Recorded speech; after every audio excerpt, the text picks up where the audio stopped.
ओम श्री गुरुवे नमः। ईश्वरो गुरुआत्मेति मूर्तिभेदो विभागिनी व्योमवत् व्याप्तदेहाय श्री दक्षिणामूर्ते नमः। ओम शांति शांति शांति। ओम। प्रणाम। भगवान स्वामी श्री भगवान शंकराचार्य जी द्वारा विरचित चरपट पंजरिका, जिसको भगवान परमहंस स्वामी योगानंद, जिनको आलू वाले बाबा भी बोलते हैं, द्वारा प्रकाशित उनका जो है वो विवेचन किया हुआ है मंत्रों का। तो यहाँ पर स्वामी जी जो है वो भजन के स्वरूप के बारे में बता रहे हैं कि भजन कैसा होना चाहिए। तो यहाँ पे बात आई थी कि पूजन में एकाग्र होकर ऐसा ध्यान करना चाहिए कि आनंद का अनुभव हो। इतना होने से यह नहीं समझना चाहिए कि पूरा भजन हो चुका। ईश्वर सर्वव्यापक है। ईश्वर को किसी से द्रोह नहीं है। ईश्वर समान दृष्टि वाला है और सब में समान प्रेम वाला है। ऐसे गुणों का प्रवेश अपने में करना चाहिए। यह भी एक प्रकार का उत्तम भजन ही है। जो जाप नहीं करता उसे जाप करना चाहिए। जो जाप करता है उसे एकाग्रता से जाप करना चाहिए। जो पूजन नहीं करता उसका स्थूल प्रतिमा में भाव रखकर पूजन करना चाहिए। जो स्थूल पूजन करता है उसे क्रमशः सूक्ष्म में जाना चाहिए। अंत में सर्वव्यापक भाव में स्थिति करना ही उत्तम भजन है।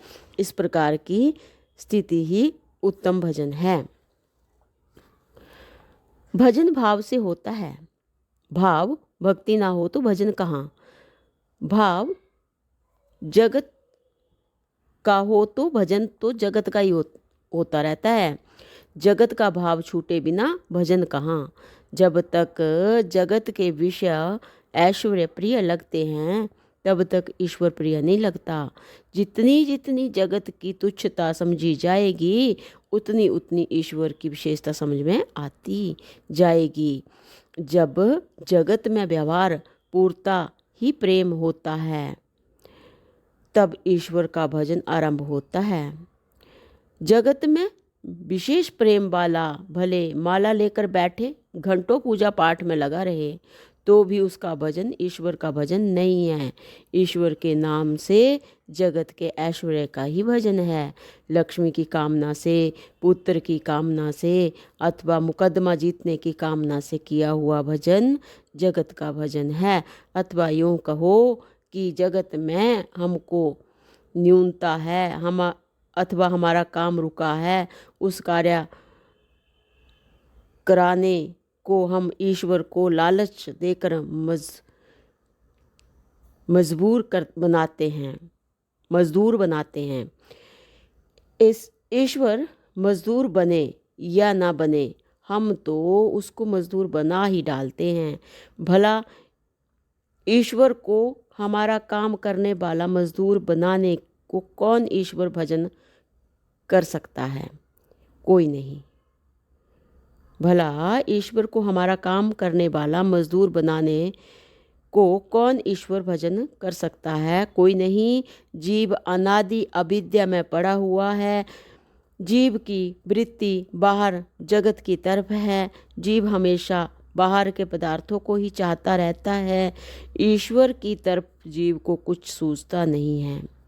ईश्वर की तरफ से कुछ फल मिलता हुआ भी नहीं दिखता। ऐसा होने से पामर ईश्वर भजन में नहीं लगते। रोगी और अर्थ चाहने वालों को भी शास्त्रकारों ने भक्त कहा है।